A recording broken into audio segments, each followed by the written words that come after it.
Hey everyone, it's Brady here from Inner Strength Check, and you're probably wondering why I have put a picture outside in the music and covers channel, and I'm kind of querying the same thing really, but look, don't worry, this is a sort of semi-scripted. I got a little bit of a piece of paper and some notes. I just thought that, oh, and by the way, this is on the screen is horizontal and the camera is that way, so if it looks like I'm not looking at you much and making eye contact with you and it's a bit weird, sorry if that makes it feel a bit impersonal, but we'll get through it.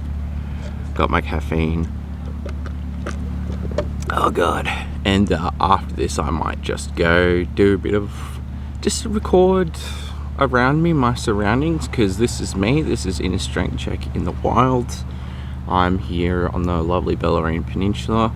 It's beautiful weather behind me, but it's also, this is the thing I find about summer, in particular Victorian summer, it's difficult, is the weather can be really beautiful here, but also it's kind of like, it's so oppressively hot that I want to go for a surf, but if I do, I get burnt to a crisp in 15 minutes, and I always want to spend more than 15 minutes out in the surf. Oh, by the way, there's lots of kids out there, so.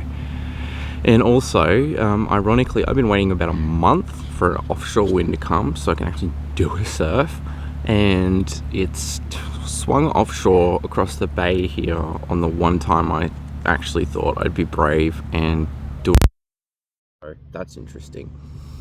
I have a windshield thing here on this crappy phone mic, and hopefully that occludes a lot of that. I'm trying to sort of cover it with my body too, but yeah. So this is a little loosely scripted, but I thought I wanted to have some words kind of from the heart a bit for me around music and bass and where things are at, both with the channel and with myself as a musician. And I'm putting that in air quotes because I need to, and there'll be a bit more on that later, which also dovetails into quite a number of topics. If you see on the channel yesterday my little geeky video where I do a bit of a Merry Christmas choo-choo train trip around the world of Satisfactory, I did mention that I have over 7,500 topics, and I'm not freaking joking. So I may be dropping a lot of references and being a little bit annoying and being like, oh, that's a topic, but trust me, when I say I've got a few in the chamber is like, it's a megaplex, it's a data center, there's a lot there. So anyway, what's the purpose and the intent of this video? Number one, hi, I'm Brady, and I wanted to put a face to the name in terms of the YouTube channel a bit more these days. And I also, even though I look like a raggedy and scraggly, unemployed ass, unshaven, gruff mofo, but I just wanted to, I feel like I haven't spoken enough about my musical experience and my experiences this year, and I just wanted to speak to that a bit, and I thought I'd keep it lightly scripted and just kind of speak to things. So I'm going to start with some idols and inspirations of mine in terms of YouTubers that really kind of stoked the fire for me initially. So Finowa, Finowa, go check him out. He's a bastard. He's very multi-talented. Great guitar covers, great drum covers, great vocal covers. Dude is just nailing everything that he's kind of doing, and his band stuff is awesome. So check him out. I want to give a special shout out to Anton Zhukarev from Russia. Anton, man, I'm a fanboy, dude. The reason that I play a lot of extreme metal stuff on bass, and the reason that I put a lot of that on my channel, or I'm increasingly doing so, is because of him. Very, very, very talented guy, just incredible talent. You can go see him at Insane Death Machine, and I'm sure a lot of you that are not into metal are rolling your eyes, but also, I mean, dude has put up some Primus covers, some jazz stuff. Go check him out, because it folds into what I'm about to talk to ahead of time. And I've had people say, oh man, you put out a lot of covers, and look, to be honest, sound quality wise, nearly all of them are shit, and we'll get into that in a second. And people are like, I don't know how you da-da-da. Well, number one, I guess that's a side benefit of being neurodivergent. Whether you like it or not, if you're not working, you gotta be doing. For me, inattentive type ADHD and autism, plus just all the, I guess, the naff energy and yucky feelings with depression and anxiety mean that I can't really sit still much. And for me to be just kind of kicking back at home, playing games all day, it starts feeling like a form of languishing very quickly. Now, you could speak to that. Maybe I have deep-rooted insecurities. Maybe I need to constantly put out content to get past my imposter syndrome and my overcompensation schemas in my head because I'm a weird person in an old person's world and I feel inadequate. I don't know. I don't fucking care, to be honest. There will be some swears too. Another one I want to mention too is Charles Berthoud. I'm sorry if I'm butchering that pronunciation, dude. He's a British guy and has a very classical bent to his playing, very, very show-offy but flavorful. And I really want to highlight him too because I really great. You say you play bass, the first thing people are going to do is be like, oh, Davey 504. Look, I've got some thoughts on the guy. Incredibly, brilliantly talented player. Fantastic musician, but I'm sorry, but it's that style that grates on me a bit. It's the very 2024 YouTuber style, and I think you know what I mean by that. So I'm not a fan of the delivery, but very much a fan of the content of his work, but it's not for me to taste, not to my taste. I'm not going to taste it. Oh, I'd like a bass string. I'm surprised I haven't done that yet, actually. Yeah, and where the covers are concerned, look, I've been getting a lot of feedback from friends, family, the community. Look, we don't get many comments at all on anything on Inner Strength Check, and I'm not asking for that, although it would really help some honest, constructive feedback and well-wished thoughts about things on our content. But the reality of the content creation game in society at the moment is it's PTW, it's pay to win, unless you are fueling money and marketing into popping up in the algorithm and playing very targeted tagging games, which is a lot of energy expenditure. I've got some thoughts on Finn McKenty, by the way, which might be another video for once. But go check out the situation with Finn McKenty to extrapolate some further context there. Just type it in the search bar, what happened to Finn McKenty or Finn McKenty quits. That's going to be all the context you need without me rambling about that meta stuff. So first of all, just some practical things with this channel and the covers. I got up this morning feeling like trash, feeling like shit. There's bugs on my screen, sorry. Hopefully this isn't morphing into a psychotic episode before my eyes. Bugs, man. And a lot of feedback's been, dude, I can't hear you. I can't hear what you're playing. And I'm hoping the sound quality is okay on this, because this is the first time I've ever actually used this cardioid phone mic and the sort of windbreaker thing. Looks like a big fuzzball. It makes me feel... I'm fucking hating being out here at the beach and recording a video with a piece of paper. I feel so self-conscious about it. I really hate the whole content creator vibe. Yet I endlessly put out content. What's behind that? Don't know.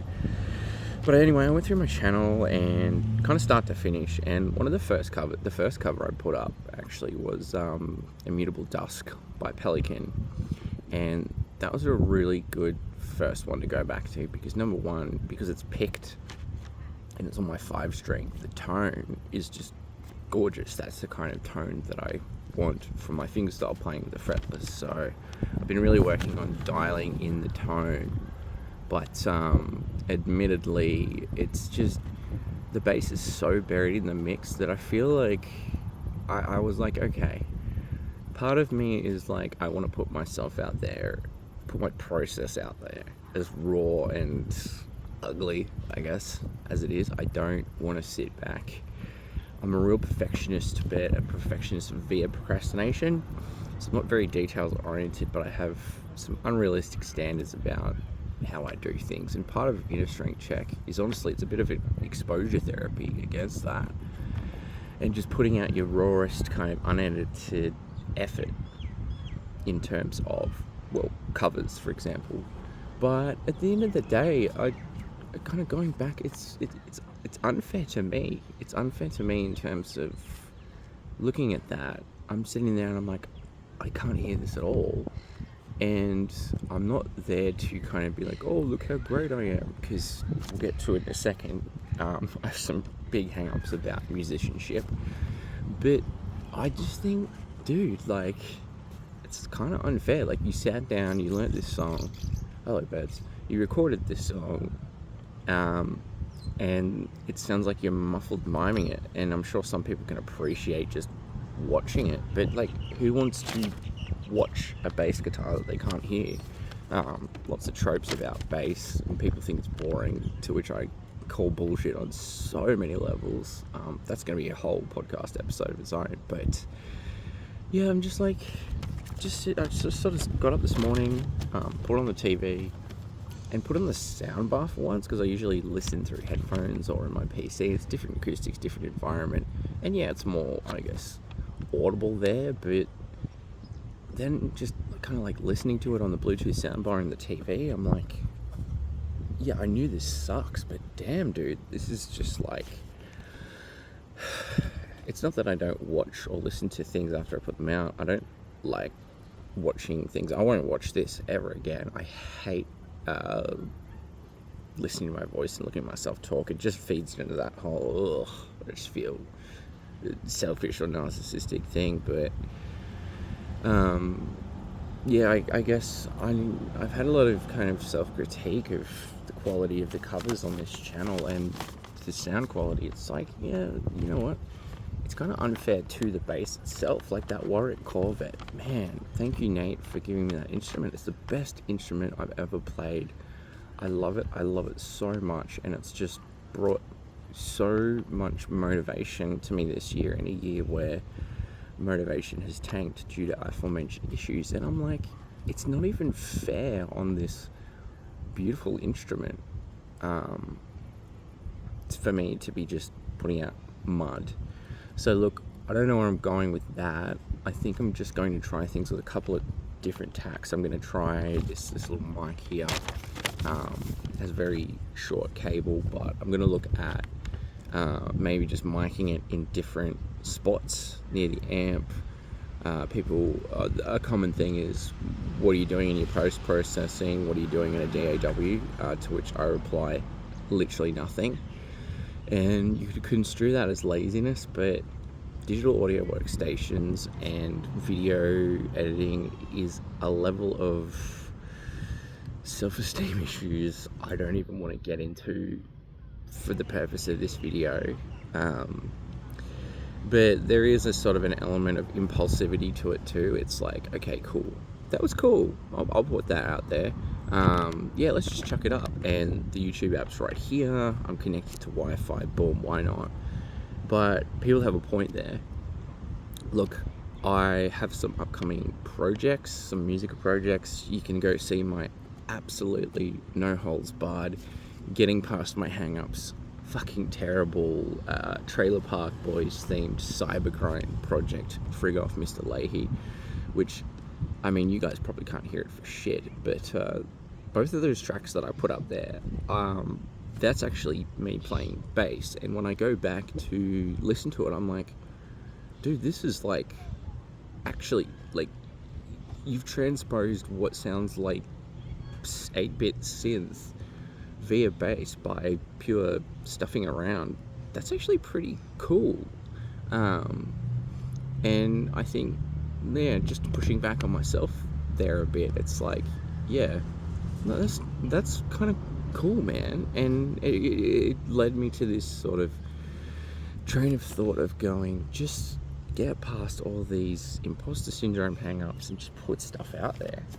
A second thing is, nearby, he's probably about, I don't know, about 5Ks. Hi, Rowan. Have a Merry Christmas, mate. I met up with someone locally here in regional Vic who, look, living in the area I live in, you go on the Facebook pages, it's all stuff like, it's your typical regional Australian community music Facebook group thing. Not putting shade on it, because whatever, but older demographics, so naturally a lot of the call outs for covers bands, blues bands, that sort of stuff. And you know what, I'd love nothing more than to be in a covers band or something.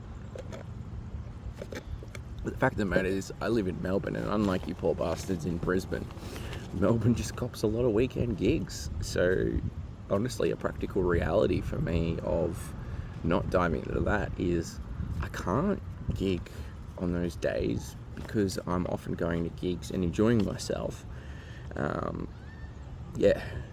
That's a weird tangent. But for 2025, Rowan and I, we met up on Facebook, and I was honestly gobsmacked.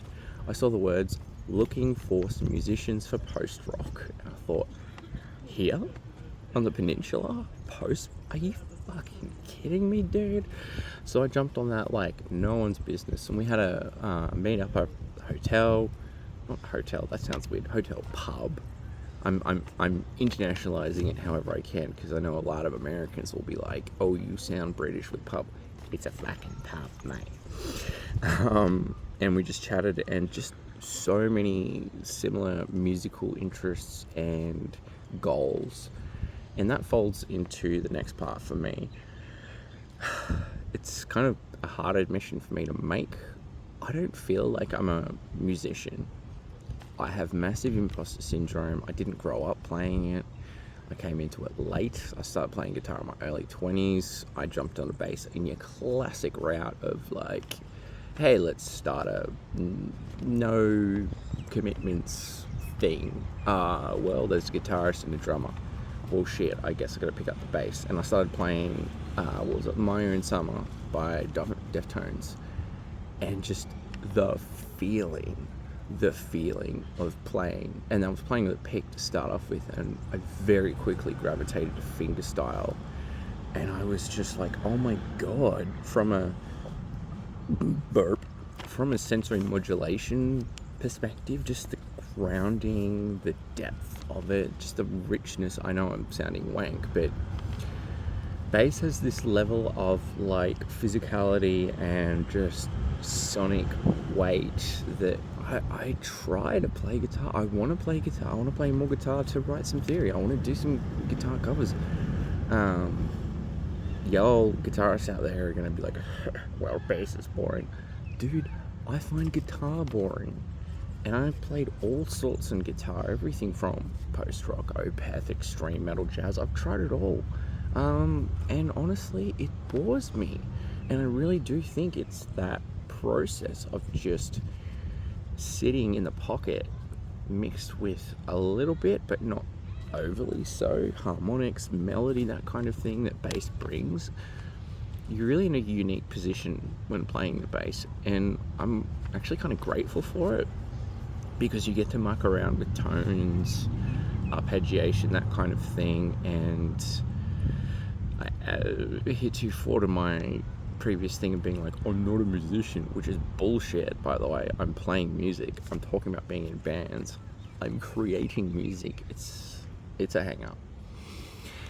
But there's something about bass that draws me back to it over and over again, and it's almost inexplicable, but there's a lot of science to it. I will be doing some full episodes on the actual regular podcast about it, because I have a lot to say about it. But nevertheless, there's just something about bass for me that adds colour and shape to music, and there's a scientific study that actually categorically proved the most important instrument in a band is bass. So for you bassists out there, it's been enshrined in science, and I'm not saying that as a, oh, we're better. I'm just saying that as, dude, if you're out there in a beatdown hardcore band and you're playing 4/4 root notes because you've just started and you're playing with a pick, and everyone's like, don't play with a pick, and everyone's like, oh, have you written anything? And you're like, oh, just kind of following the guitarist playing root notes.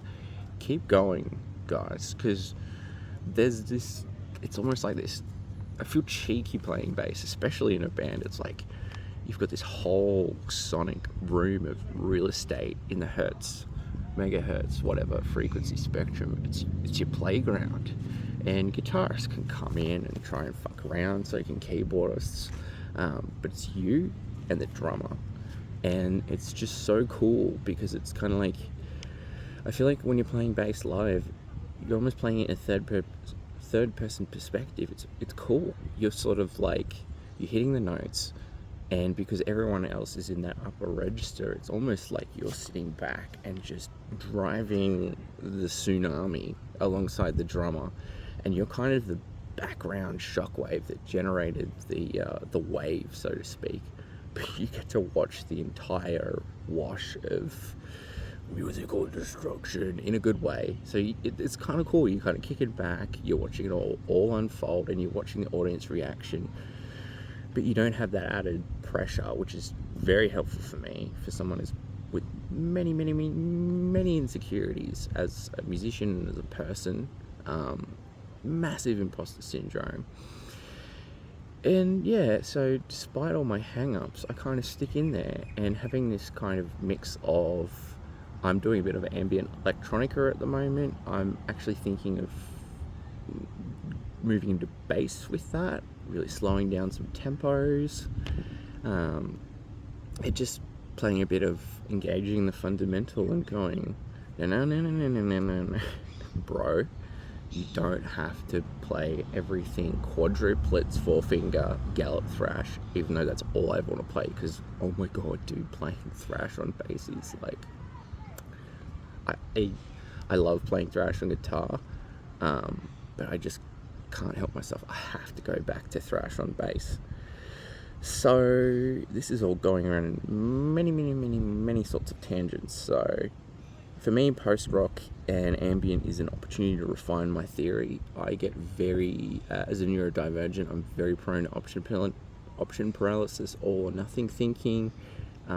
Because of autism, I have a very hyper-systemizing way of thinking. The problem with that is, as an autistic person, when you have hyper-systemic thinking, it presents pretty OCD. You don't just get into something. Your brain needs you to learn it all in as insane granular detail as possible. And part of it you could say relates back to maybe perfectionism or mental health facing hang-ups, but I can't describe it, guys. As a neurodivergent, your brain is like, you're into this thing. Okay, well, I know you need to set smart goals. I know you need to take some more bites out of the elephant. I know that this is a lifelong progression, treat it like learning a language, etc, etc, etc. You can say all that shit to yourself, dude. It doesn't matter. Especially, I think, on the ASD side of things, for me, it's like, my brain doesn't care. I must learn it all. But I know that there's folly in that, because it's unrealistic. It's a desire. It's my brain communicating a need, a pretty perfectionistic and unrealistic need. So I've been really gun shy with getting deeper into music theory. And another kind of vulnerability I want to express, and I think something that, an observation I've made, is my friends that are really into music theory have a lot more of that left brain, a lot more of that logically oriented, calculic, maths amenable kind of logically minded people, like friends that are engineers or what have you. Me, I got all of the intention for that in my autism/ADHD brain, but the ADHD goblin, I'm very dyscalculic, as you can tell from my written stuff. A bit of a ponce, bit pseudo-intellectual, very jargonistic, but writing comes to me naturally. Logic doesn't, and I get really frustrated because people go, dude, it's A to G, like it's hard for me to explain.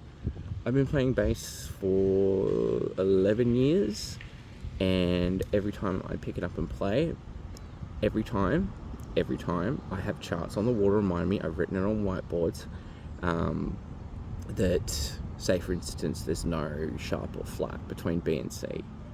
My brain has not absorbed that information after 11 years. So you can see why, if we extrapolate that to, say, scales and scale degrees, I feel really anxious just talking about that, because for me, scale degrees and first, fourth, and fifth chords, it activates an anxiety in me, because I'm terrible with maths, I'm terrible with numbers, I'm woefully inefficient. I'm very colourful and adaptive and innovative and lateral in my thinking, but I'm woefully inefficient. I mean, we're 30 minutes into this video. My poor partner's probably waiting for her now, getting warm iced coffee, so I've got to go in a minute. Sorry, babe, I love you, but this just had to happen. So, music theory, there's kind of two angles. It's like the hyper-systemizing thinking and the all or nothing thinking goes, you must learn it all, and you must learn it at PhD level now, because fuck you. And then the ADHD goblin comes in and goes, but you can't, because you're an idiot and you're not good with sitting with stuff, and I don't want to sit with stuff. I want to play. And I think I've had several call outs for music projects this year, one of which may be in the works with a certain person on here, maybe, but we'll see, time will tell. We'll keep that a secret for now. Hey Hamza. Hopefully he's not watching this. Anyway, whatever. I've already posted one of his drum covers. Stop being humble, Hamza. You're a fucking awesome drummer. Check out Slick Nita for some proof on that. So, some things I want to kind of do to explore the theory space next year. I think a focus on post-rock and post-metal is good for me, because it means that I can go, okay, we've narrowed down the scope, and that sounds a little silly to most people, but I always want to play every genre all day, all the time. I can't help it. I always want to play everything, every genre, and that's a bit of a problem theory-wise, because I just get scattered going, I want to learn funk jazz chords, I want to learn this, I want to learn that. So I kind of want to, but I also get bored by major and minor, and pentatonic. But in, thinking about post-rock and post-metal, it's very, Jesus Christ, maybe there's some sharks in the bay. There's a real sense that major, minor, and some other stuff, and Phrygian and pentatonic, and then go from there if you want. I mean, I feel like I'm hopefully not insulting post-rock or overgeneralizing, but at least that gives me a little bit more of a cluster. I go, here you go, dude. These. There you go. So, the reason I want to learn theory on bass too, I feel like I need to talk about this. As a millennial, a lot of us, a lot of Gen Xers and Boomers and above, and everyone in music history up until Guitar Pro kind of didn't have the luxury and the opportunity. And this is something that's a little frustrating for me that I want to kind of briefly talk about. The amount of times I've heard, yeah, well, I learnt by listening to tapes and playing along. You guys have Guitar Pro, you guys have this, you guys have that. Yeah, but that allowed me to sort of skip to just playing the notes. I mean, I still would struggle doing a treble or a bass clef now. I'm okay at it, but I've been playing tablature since I picked up a guitar in my early 20s. And where does that leave you in terms of grounding for theory? And now, I mean, there's all manner of... It's not that you have to learn theory, right? A lot of the best players in the world, I shouldn't say a lot, but there's a lot of brilliant players out there who are like, I don't know a lick of theory, or I know a little bit. A lot of my musical idols, for instance, Devin Townsend, he's one of my artistic musical idols. He's like, I think in shapes and colours. Very neurodivergent. And yeah, he's like, theory, I guess I know it, but look at the shit that guy puts out.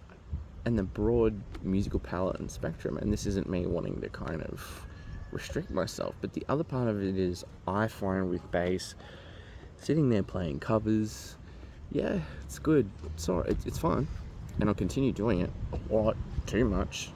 Suck shit to my Facebook feed, lol, unfollow if you don't like it. But people go, it sounds wank about music theory and vocabulary, but especially for bass. And this is something I just kind of want to say for people who've just picked up the bass. Don't skip theory, man. I find you've got a lot more leeway to get away with not having to learn theory if you don't necessarily want to with guitar or many other things, although, you kind of should.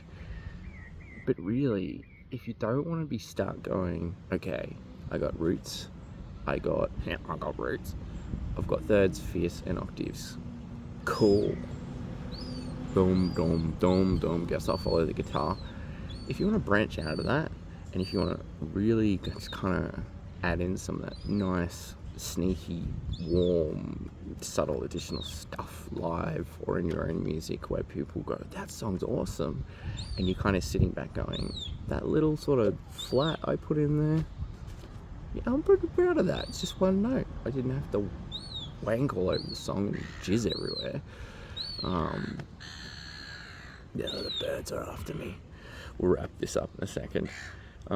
So for next year, some additional things I want to bring to the music and covers is, one, music instead of just covers.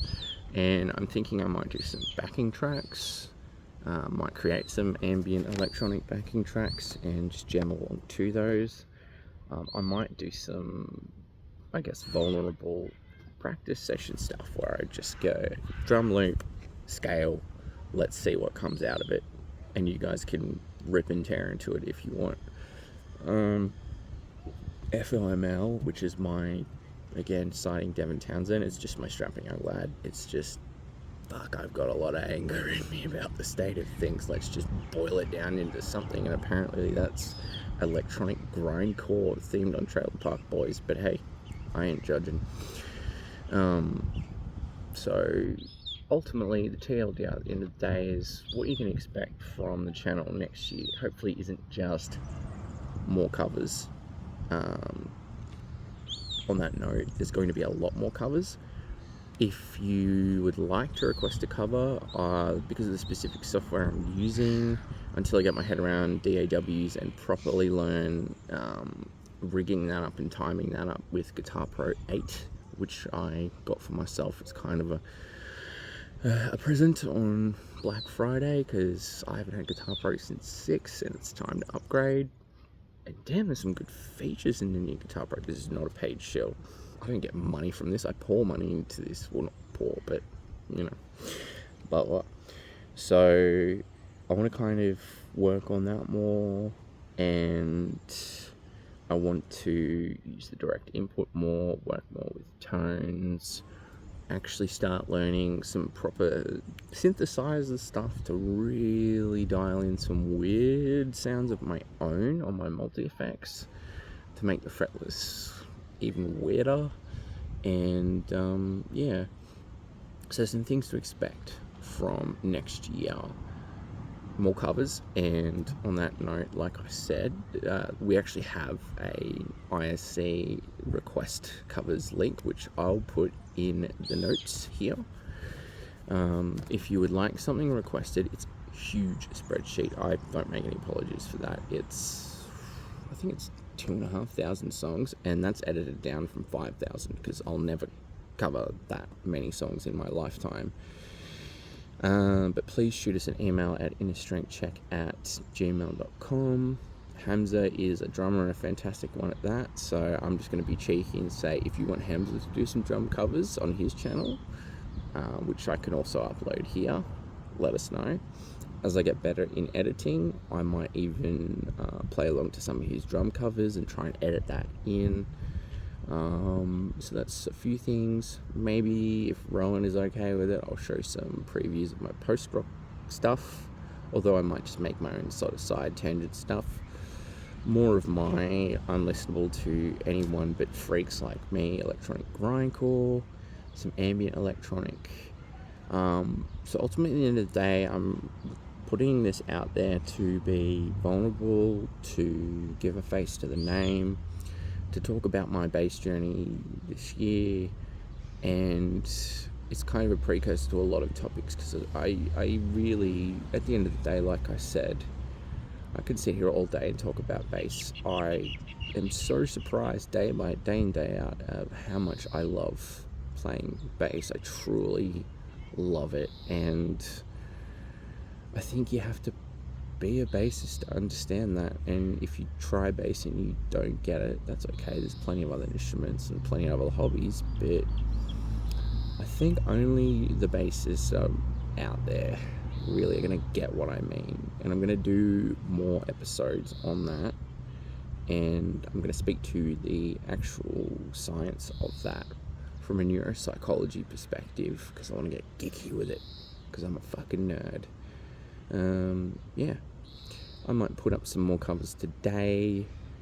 They're not going to be hooked up through a DI, but I'm just going to try and tweak my fretless settings and my position. Hopefully it's a little bit more legible.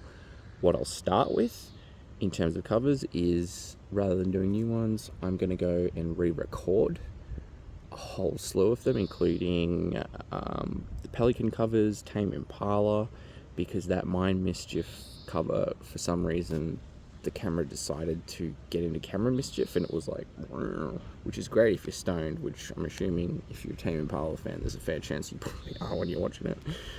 Sweeping generalizations. Death covers, Lack of Comprehension, Scavenger of Human Sorrow, the Necrophagus cover, Akakoki, but also some of the funky stuff like Bad Bad Not Good. I'm going to redo a whole bunch of those covers, and I'm going to leave the old ones up, because ISC music and covers is as much, if not more, about documenting the process and the progress and the refinement over time. Holy shit, this was meant to be a 5-minute talk, and it ended up being 40 minutes. Lol. And on that, before we go, I'm just going to film the lovely surroundings. I'm going to pause this for a second and show you in a strength check in the wild, and a brief shot of the beach, and then we'll go. Alright, cheers. And as always, my eternal saying, peace, love, and grindcore. Cheers, guys. All right, sweethearts, what are you waiting for? Breakfast in bed? Another glorious day in the Corps. Day in the Marine Corps is like a day on the farm. Every meal's a banquet. Every paycheck a fortune. Every formation a parade. I love the Corps. Man, this floor is freezing. What do you want me to do, fetch your slippers for you? Gee, would you, sir? I'd like that. Look into my eye.